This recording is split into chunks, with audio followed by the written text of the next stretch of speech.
Halo, Assalamualaikum warahmatullahi wabarakatuh. Selamat pagi dan semangat pagi. Bagaimana kabarnya adik-adik juara? Masih tetap semangat ya? Walaupun di tengah pandemi, kita harus tetap berprestasi. Ya, pada pembelajaran kali ini, setelah pertemuan lalu, kita membahas tentang pengertian dan struktur teks LHO. Pada pertemuan kali ini kita akan belajar bersama tentang kaidah kebahasaan teks LHO atau laporan hasil observasi. Sudah siap ya? Oke, langsung saja. Ada beberapa kaidah kebahasaan teks LHO. Yang pertama yaitu menggunakan kalimat definisi dan deskripsi. Yang kedua, menggunakan frasa verba dan nomina. Kemudian yang ketiga, menggunakan afiksasi. Dan yang keempat, menggunakan kalimat simpleks dan kalimat kompleks. Oke, sebelum kita lanjut pada pembahasan, seperti biasa, silakan yang belum subscribe, bisa subscribe terlebih dahulu, kemudian tekan tombol like. Oke? Ya, terima kasih. Sebelumnya kita lanjut pada pembahasan. Yang pertama, bahwa teks laporan hasil observasi itu menggunakan kalimat definisi dan kalimat deskripsi. Apa itu kalimat definisi? Yaitu kalimat yang menggunakan verba definitif, ya. Kemudian kalimat deskripsi, kalimat yang menggunakan verba deskriptif. Contohnya seperti apa? Oke, akan saya tayangkan. Ini merupakan contoh kalimat definisi. Tadi, kalimat definisi merupakan kalimat yang menggunakan verba definitif. Ya, contohnya, wayang adalah seni pertunjukan yang telah ditetapkan sebagai warisan budaya asli Indonesia. Nah, mana verba definitifnya? Yaitu kata adalah. Ya, selain kata adalah apa saja? Ya, tepat sekali. Ada ialah, kemudian merupakan, kemudian yaitu, ya. Itu merupakan verba definisi atau definitif. Kemudian yang kedua, menggunakan kalimat deskripsi. Contohnya seperti apa? Misalkan, wayang ini terbuat dari kulit kerbau. Ya, wayang ini terbuat dari kulit kerbau. Mana verba deskriptifnya? Yaitu terbuat. Ya, misalkan meja ini terbuat dari kayu. Ya, ruangan ini terdiri dari 5 bagian. Ya, misalkan seperti itu. Itu merupakan verba deskriptif. Oke, paham ya sampai di sini? Kita lanjut pada pembahasan selanjutnya. Yang kedua, bahwa dalam teks LHO itu menggunakan frasa. Apa itu frasa?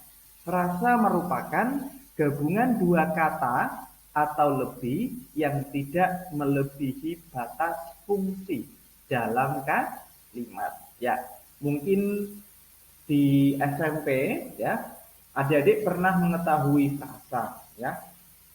Di bawah frasa ada kata ya, di bawah kata ada huruf ya. Huruf, kemudian kata, kemudian frasa, kemudian klausa, kemudian kalimat, kemudian wacana atau teks. Itu urut-urutannya. Jadi frasa ini gabungan dua kata atau lebih yang tidak melebihi batas fungsi dalam kalimat. Ya, fungsi dalam kalimat ada subjek, predikat, objek, keterangan atau pelengkap. Ya, biar lebih jelas, kakak kasih contoh.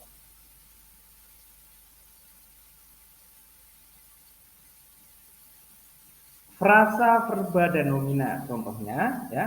Di sini frasa, dalam kalimat teks LHO itu menggunakan frasa verba dan nomina ya, karena dia dari segi bentuk katanya frasa, ada frasa verba, frasa nomina, kemudian frasa adjektiva, kemudian frasa preposisional. Ya, kita fokus pada pembahasan frasa verba dan juga frasa nomina. Ya, jika frasa verba itu adalah kelompok kata yang terbentuk dari kata-kata kerja, ya seperti sedang menyanyi, kemudian sudah membagi, tidak mengerti, dan lain sebagainya.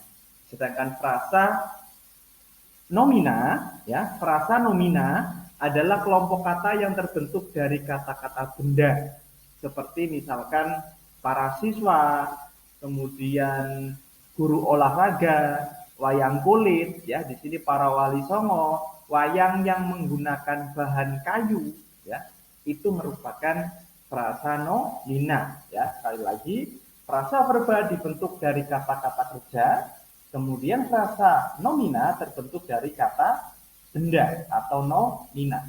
Jelas sampai di sini? Oke, kita lanjut contohnya.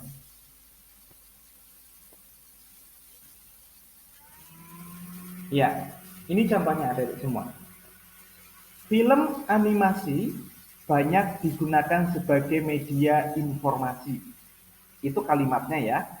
Ingat, sebelum menentukan atau menganalisis frasa, kita tentukan dulu unsur atau fungsi kalimatnya ya. Karena tadi frasa gabungan dua kata yang tidak melebihi batas fungsi. Artinya, jika dia milik subjek, tidak boleh dia digabungkan dengan predikat. Jika dia milik predikat, tidak boleh digabungkan dengan subjek atau dengan keterangan atau dengan pelengkap. Ya, oleh karena itu kita tentukan terlebih dahulu mana subjeknya, mana predikatnya, mana keterangannya atau mungkin pelengkapnya. Ya, oke. Ya, film animasi banyak digunakan sebagai media informasi. Mana subjeknya? Yaitu film animasi. Banyak digunakan merupakan predikat, sedangkan sebagai media informasi itu merupakan keterangan. Ya, kita fokus pada subjek ya. Film animasi itu merupakan frasa nomina. Ya, kalau hanya film itu bukan frasa, namun namanya kata. Ya, ingat, frasa gabungan dua kata yang tidak melebihi batas fungsi. Ya, ini ada dua kata ya, film dan animasi merupakan frasa nomina. Kemudian banyak digunakan itu merupakan predikat ya, frasa verba. Kemudian sebagai media informasi ini keterangan ya. Kalau pada jenisnya bisa merupakan frasa preposisional. Oke, ya. Diingat adik-adik, tips dari saya, ketika dia menduduki subjek atau objek itu pasti frasa nomina. Tapi kalau dia menduduki predikat ya, pasti kalau tidak verba ya, kata kerja, dia kata sifat. Pada umumnya seperti itu ya. Itu cirinya atau tips dari saya. Kita lanjut pada kaidah kebahasaan yang ketiga, afiksasi. Afiksasi merupakan kata dasar ya, yang sudah mendapatkan imbuhan. Ya, ada kata dasar, ada kata bentukan. Kalau kata dasar, ya kata yang belum mendapatkan imbuhan, pemajemukan atau pengulangan atau reduplikasi ya, lebih dikenalnya. Kalau kata bentukan adalah kata yang telah mendapatkan imbuhan atau afiksasi ya. Jadi bisa dibedakan. Kalau kata dasar, misalkan bawa, ya, bawa itu merupakan kata dasar. Sedangkan membawa, membawakan, dibawa, dibawakan, ya, terbawa itu merupakan kata bentukan atau kata yang sudah mendapatkan imbuhan, yaitu afiksasi. afiksasi. Ya, paham ya sampai di sini? Kita lanjut. Ya, ada 4 jenis afiksasi, adik-adik semua. Perlu diketahui bahwa yang pertama ada prefiks. Prefiks itu imbuhan yang letaknya di depan. Ya, misalkan menulis, membagi, dibaca, terbaca, ya, itu merupakan prefiks. Sedangkan sufiks itu imbuhan yang ada di belakang. Misalkan tulisan, bagikan, bacakan, ya. Sedangkan konfiks itu imbuhan yang ada di depan dan juga di belakang, ya. Misalkan menuliskan, ya, imbuhannya meng dan kan. Kemudian dibagikan, imbuhannya di dan kan. Membawakan, ya, meng dan kan. Sedangkan infiks itu imbuhan yang ada di tengah, misalkan seruling, ya, ini ya dari kata dasar suling, infiknya kemudian gemetar, ya, dari kata getar, infiknya apa, yaitu ya, ada ini infiknya sekali lagi, kemudian infiknya ya, gampang ya, mudah dihafalkan. Prefiks, sufiks, konfiks, dan infiks. Kita lanjut. Kaidah kebahasaan yang terakhir atau yang keempat yaitu bahwa dalam teks LHO itu menggunakan kalimat simpleks dan kalimat kompleks.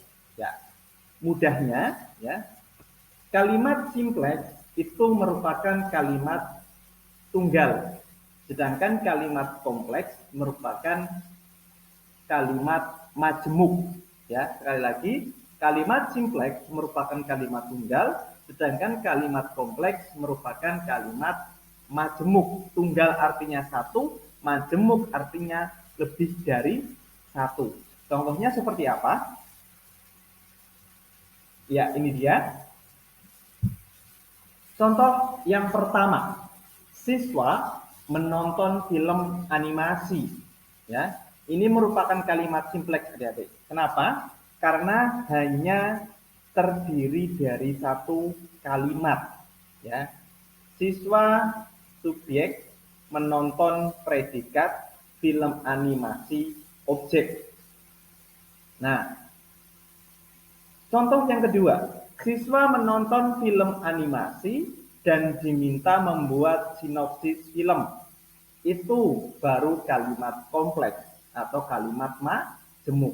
Kenapa? Ya, kita rinci satu-satu. Siswa subjek menonton predikat film animasi objek dan konjungsi diminta membuat predikat sinopsis film objek. Oke.